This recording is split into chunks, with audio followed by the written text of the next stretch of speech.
Welcome to the Next Level Facebook Ads Podcast with Phil Graham. We help you master Facebook ads and give you an unfair advantage over your competition. Are you ready? Let's go. What's up, podcast family? Welcome to the Next Level Facebook Ads Podcast, episode 441. Phil Graham here. I've got a very important episode for you guys today. We're going to be talking about why you should stop boosting Facebook and Instagram posts and what you should be doing instead. So if you've ever boosted a post on Facebook or Instagram, or maybe you're thinking about it, this episode is for you. It seems easy. It is easy, but sometimes it can be one of the biggest mistakes that you could make. So today I'm going to talk about why it can hold you back, and more importantly, what you should do instead. It is really important. So welcome to the show today, my friends. I love this time of year. It's only like 10 days until Halloween. And then we got November. We got the holidays kicking in. It's cooler. Football's been in full swing. It's great. I hope you're enjoying it as well. Are you one of those people that puts Christmas stuff up this early? I'm curious how many people do it. I did see some posts of people doing that already. We are not one of them. I will fully admit, though, by mid-November, we're probably going to have Christmas stuff up. I might even start listening to Christmas music on November 1st. Until then, I draw the line. I can't do it. But if you do it, I am not judging you. Have fun. It's a great time of year. Enjoy it. I am curious how many people start Christmas this early, though. I will say that. Anyway, before we jump into the main content, if you're looking for any help with your ads, maybe you want somebody to actually run them for you, or instead, you just want to learn how to do it at a high level yourself through coaching and consulting. For either one of those things, just go to my website, philgrahamdigital.com, or DM me on Instagram at philgrahamdigital. I would love to connect with you. Now, let's jump right in, my friends. I want to keep this episode short, sweet, full of value, and very actionable as usual. Let's start by talking about why people boost posts. The number one reason is that it is super easy and convenient. It's usually just a couple taps of a button and you're starting to run ads by boosting a post. Another reason is, a lot of times Meta will kind of nudge you. They'll be like, hey, this post is performing way better than your others. You should boost it. And then the third reason I see people boosting is that it can feel cheap. You can say, hey, just boost this for $10 or just boost this for 20 or whatever the case may be. So it seems like it's kind of inexpensive. Here's the thing. First of all, you shouldn't be doing it, but it's not your fault. Meta wants you boosting, but boosting and that convenience can sometimes come at the cost of control and maybe even effectiveness. So here's the big problems with boosting. Number one, there can be limited objectives. Now, it can be different for certain advertisers because some advertisers have different options than others, but for many, there's limited objectives. You may not be able to use every objective. You might not be able to use the one you really should be using. For a lot of advertisers, boosting also just automatically defaults to engagement or reach. It may not default to leads or sales. You might not even have an option for sales, depending on what options they give your actual account. So there's limited objectives in many of these situations. A lot of them that you can do may not be what you would want to do. So that's not good. Second reason why there is a big issue with boosting, there can also be limited targeting and control. We're back to limited options. You don't have every option you would if you ran a normal ad in a lot of these situations. You definitely don't have as much control over things as usual either.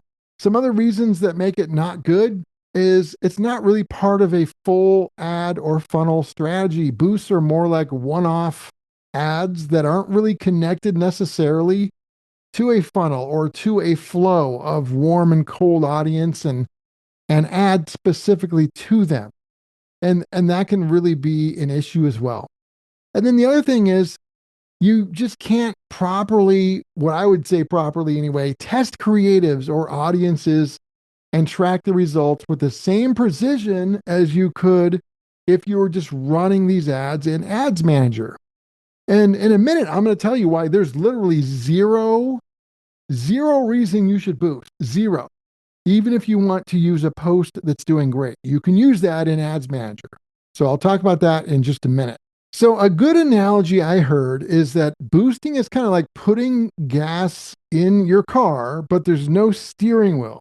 So yeah, you could you could put your foot on the gas, there's gas in the tank, and you're going to go somewhere, but you're not going to be able to control where you're going to go very easily without a steering wheel. That's not so good, is it? So here's the thing. Even if your budget is small, you'll get way more data and way more opportunities from Ads Manager than boosting. There literally is no reason to boost. So with that being said, let's talk about what you should do instead. And it's a no-brainer. I've mentioned it. It's using Ads Manager.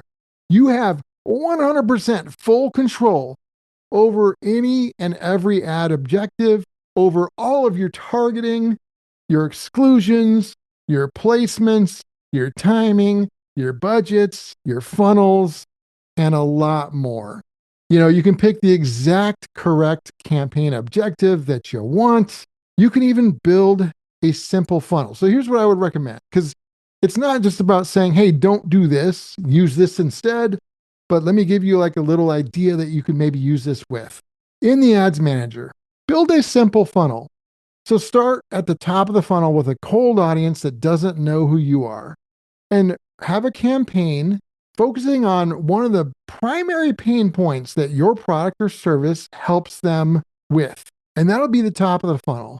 And you can choose the objective that best matches whatever it is you're doing. Maybe it's a lead objective if you want leads.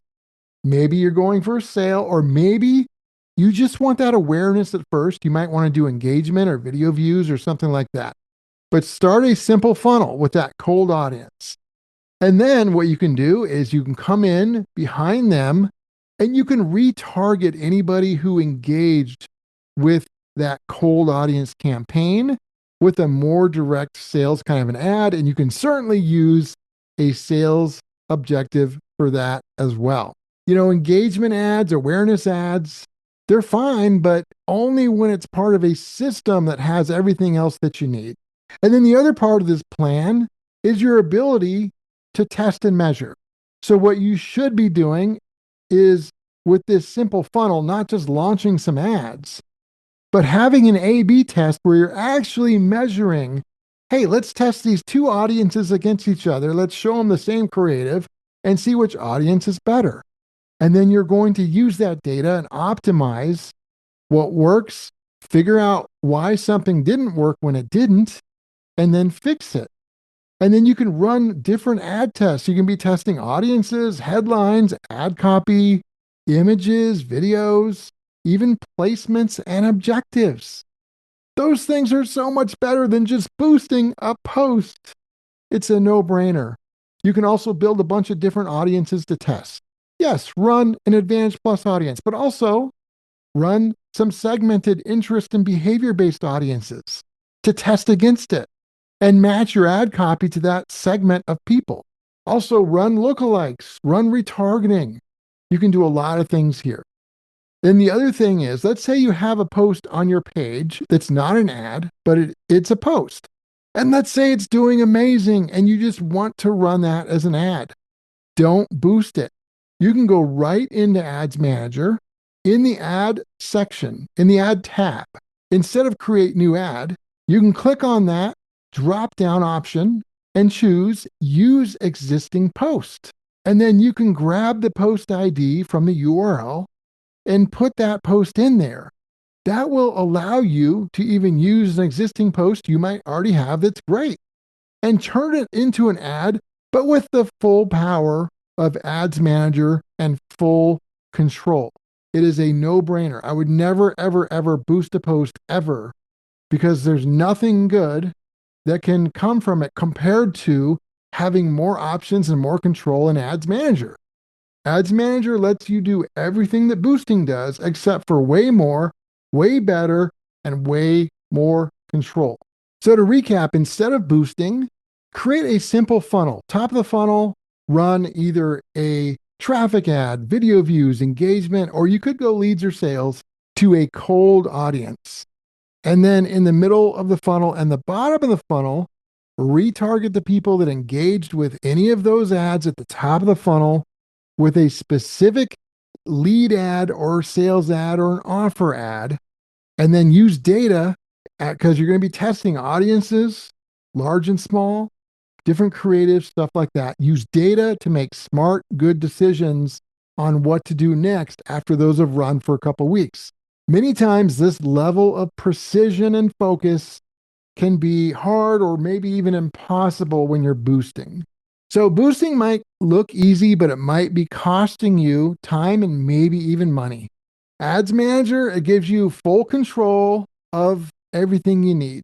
And as always, just a reminder, it's always important to point out that every business is unique. Results can vary. There's no guaranteed outcomes. So always keep that in mind. Episode 441 is in the books. Thank you guys so much for being here. If you want to get in touch, philgrahamdigital.com is the website, or you can DM me on Instagram at philgrahamdigital. And we'll be back next Tuesday with another great episode. I hope you have a wonderful week. Peace out. Thanks for listening to the Next Level Facebook Ads Podcast.